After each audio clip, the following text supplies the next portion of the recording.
Comment interdire les véhicules les plus polluants sur les routes?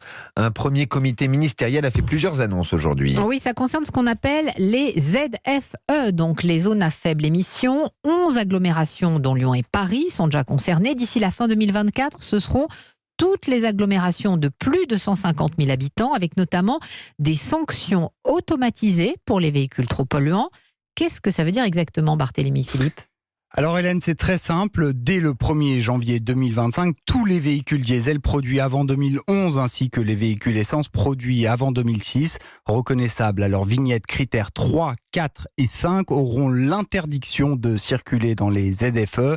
S'ils le font quand même, les propriétaires des véhicules encourront une amende forfaitaire de classe 3 d'un montant de 68 €. Ils ne pourront toutefois pas être sanctionnés plusieurs fois dans la même journée.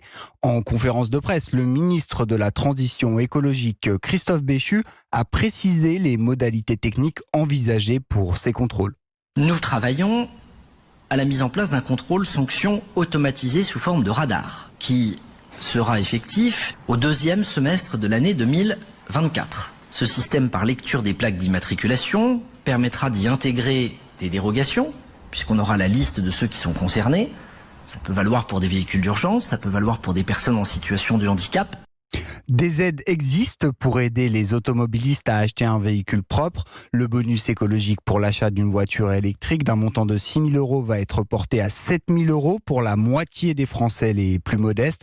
Autre exemple, la prime à la conversion qui peut aller jusqu'à 5 000 € va être augmentée de 1 000 € pour les habitants des ZFE. Donc à retenir, Barthélémy, des radars anti-pollution à la fin 2024.